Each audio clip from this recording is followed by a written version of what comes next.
Lamar Jackson is the owner of Lamar Jackson, his career, his persona, his actions, his thoughts, everything, so, and there's no other Lamar Jackson in the world besides Lamar.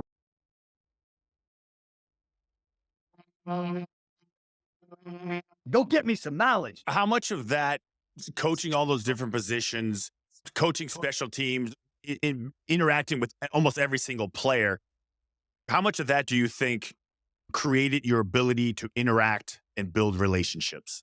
That's it. I mean, what you said is the whole key to the whole thing. It's like, you've got to be able to relate to, in any kind of business or job, you've got to relate to everybody, meet them where you find them, relate to them in their place. I don't say their level, in their place. Everybody's got a place, and you try to be kind of tuned into just, okay, if I was him, what would I be thinking? What from my frame of mind, what would I be hoping? What do I want the head coach? How do I want the head coach to view me? And how do I want the head coach to see my dream? You know, my dream. What vision does he have for my future? And I want to see, and then I want to see if I could say, if I can create a bigger vision or a bigger future for that player than maybe they even have for themselves.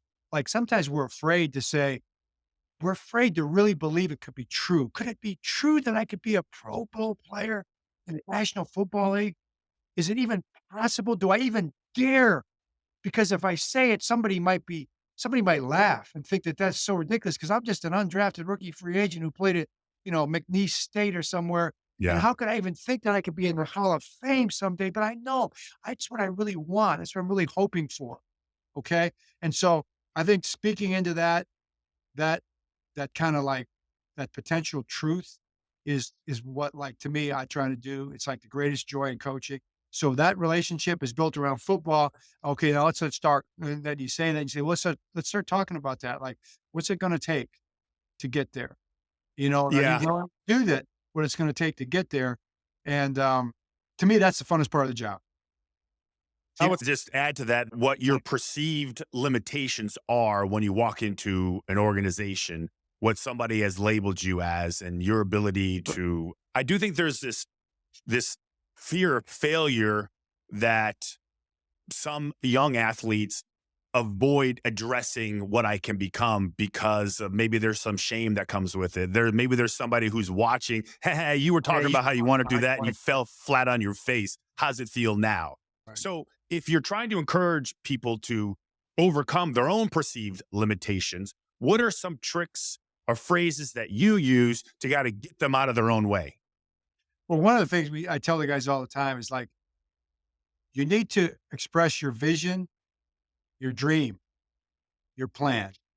And when you express it, if somebody's not laughing at you, your dream's not big enough. I mean, Love it. that's how people are. That's how the world is. Yeah. My goal is for people to laugh at me.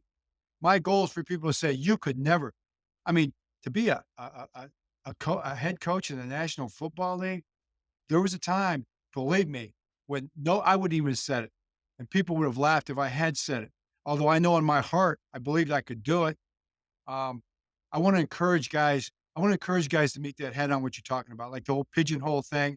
They want to put you in a box and define you. They want to define you. Who can define us but ourselves? You're your own owner. That Steve Bisciotti owns the team. Lamar Jackson is the owner of Lamar Jackson, his career, his persona, his actions, his thoughts, everything. So, and there's no other Lamar Jackson in the world besides Lamar. We can all see that now, right? Well, there was a time when a lot of people laughed at Lamar's dream to be 41 touchdown passes to 4 interceptions. I promise you, there are so many people that would have laughed 10 years ago at that prospect. And you know what?